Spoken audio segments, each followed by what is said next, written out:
Well, Disney is selling 80% of its stake in the Yankees network to an investor group that includes the Yankees, Amazon, and Sinclair Broadcasting. It's a deal worth almost $3.5 billion. What the group says would mark the beginning of a new strategic partnership. Yahoo Finance's Dan Roberts has been tracking this closely. This is something that's been anticipated for quite a while. Now it's done. What does it mean? Put it in perspective. So to be clear, this is Disney's entire stake. It had an 80% stake in Yes Network that it acquired from Fox, selling off all of it. So Disney was told by the DOJ, the moment that the Fox deal was approved, that all 22 RSNs, or regional sports networks, that Disney got from Fox had to immediately be sold off in order to get the deal through. So DOJ said, we approve if you do this.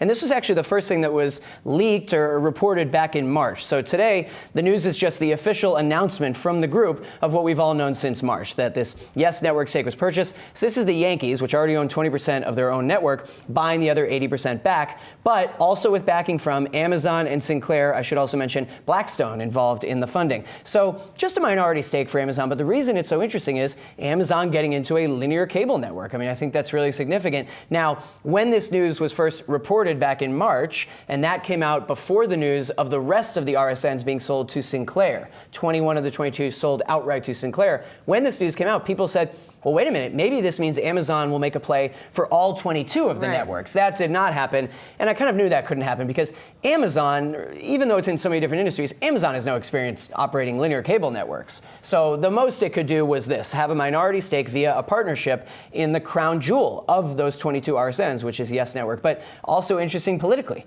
I mean, you've got Sinclair, which is this conservative local news network. We know that President Trump, big fan of Sinclair. He had tweeted vociferously arguing in support of Sinclair's attempted merger with Charter, and then when that was not approved, President Trump didn't like that. Then on the other hand, Amazon, which is a big punching bag of President Trump, so Amazon and Sinclair getting into business together. I was reading about how like a Fox entity owns the streaming rights, digital streaming rights for MLB games. Could it be possible that, Amazon gets into that eventually? Or? I mean, that's what you would hope, but it ain't easy. Yeah. I mean, these rights deals are sort of long entrenched, they're complicated, they're nuanced, but down the line, yeah, the takeaway for a Yankees fan who lives in New York and is used to watching the games on Yes, who maybe has cut the cord, would be, does this mean I'll get to stream my Yankees on Amazon? And that's, you would think, why Amazon would be interested, right? Because if not, like, what are we doing here? About that? No. But what are we doing here if Amazon isn't eventually going to get some streaming rights as part of the deal? But look, all of this whole landscape is changing rapidly. I mean, there's big discussion over who is going to get the new NFL rights, to Sunday Night Football. Maybe that doesn't go to CBS again when that contract is up in 2022. So all of the different tech players want in on streaming sports, but it's very expensive. And not just the money you pay for the rights, but then managing and getting the right people. So I don't see Amazon becoming like a big owner of cable channels in the future.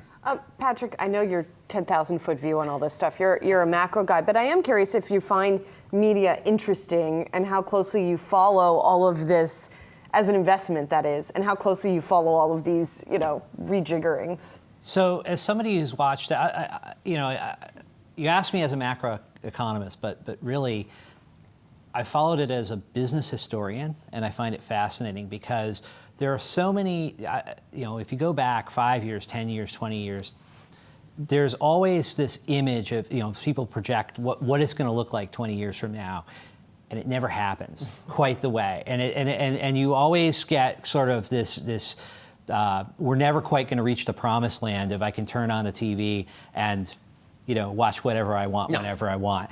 And that's where, as a consumer, I also experience it, which is the frustration of when, you're watching something or you've got, and then it disappears, right? Because that happened with Netflix, with some of the Disney. Or you can't see the game you want. Right. So all of these kind of attempts to create the future and create partnerships to create that future, for a consumer, it can be very confusing, I would say. Yeah. Well, and the number of OTT subs is just piling up. That plate is getting very full. Yeah, it's only going to get more confusing. All right, Dan, thank you. Appreciate it.